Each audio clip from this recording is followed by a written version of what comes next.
Secret Lover has to be my most infuriating watch this month. They have thrown in every trope imaginable in the BL world, but did not stick long enough to develop at least one or two of them. But before we go there, the highlights of the show.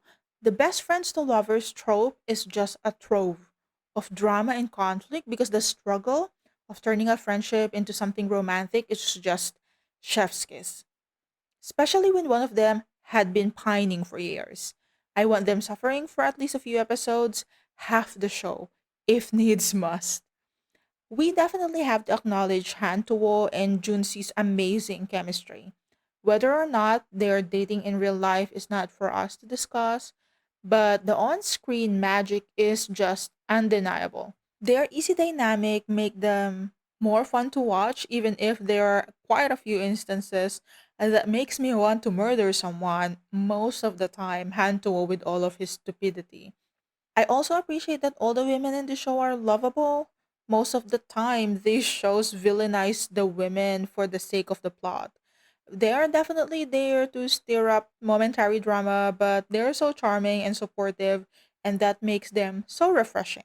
And finally, supportive parents in my BL show, the horror of it all. And of course, I'm referring to Junsi's parents, and I guess his brother too by extension. Reminds me a bit of Zhang Xiaopeng's parents in See Your Love. These parents are unfortunately not as developed as Mama Bear and Papa Bear from See Your Love. Either way, I just adore them.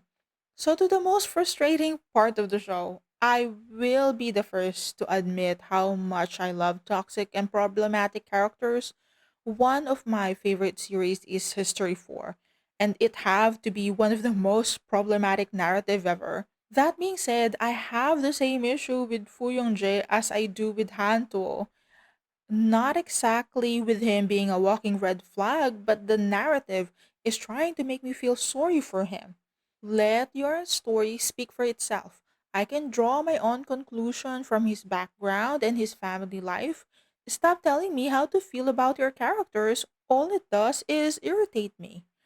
Don't force feed me sympathy with all of these internal monologues of Hanto being all sorry for himself and trying to justify lying to Junsi and trying to isolate him from possible relationships. I can draw my own conclusions. Thank you very much. I can understand his abandonment issues from his parents, so no need to spell it out for me. I will connect those dots myself. The more the script insists, the more irritated that I get, and the less effective the emotional impact actually becomes. I will make my own justification. Just commit to Hantua being an insecure, possessive, broody boyfriend, and I will do the mental gymnastics myself. That's literally part of the fun with toxic characters. If I'm choosing to root for a walking red flag, let me be the one who decides how far I'm willing to excuse him.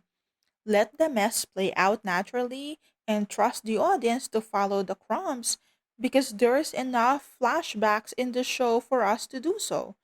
Honestly, if you want to serve me red flags, serve them proudly with zero justifications. Don't water them down with pity parties. If you're going to write him as manipulative, jealous, and overbearing, lean all the way in. I can handle it. I'll figure out where my sympathy starts and ends. What makes these stories interesting isn't how many excuses you can pile up for a character's behavior. It's watching how the behavior collides with the other lead.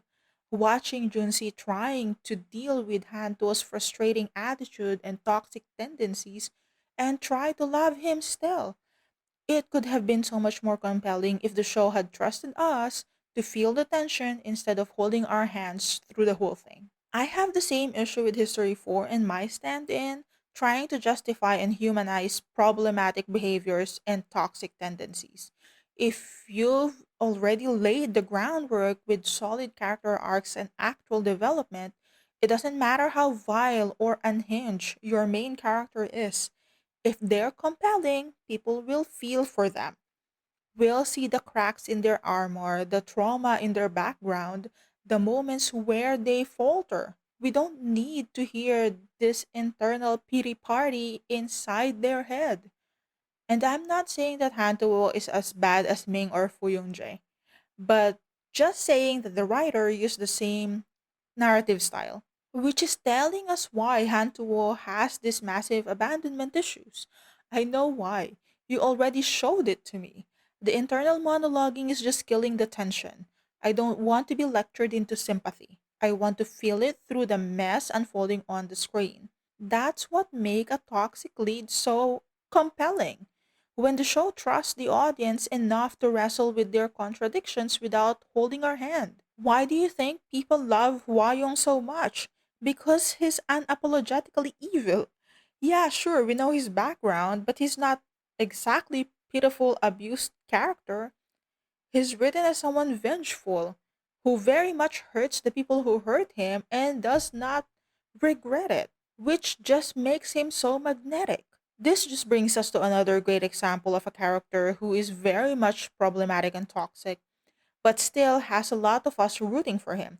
How Ting from History 3, Make Our Days Count, he started out as a bully, a spoiled, immature kid who picked on Shigu for no reason other than he did not like him. No tragic backstory, no deep trauma that we needed to sympathize with. Just straight up petty cruelty. And yet, by the middle of the show, we were all invested in him. Why? Because the story didn't force feed us excuses. It let us watch him stumble through his growth. How Ting wasn't suddenly transformed into this perfect boyfriend. He stayed childish, reckless, impulsive, and yes, he hurt Shigu more than once.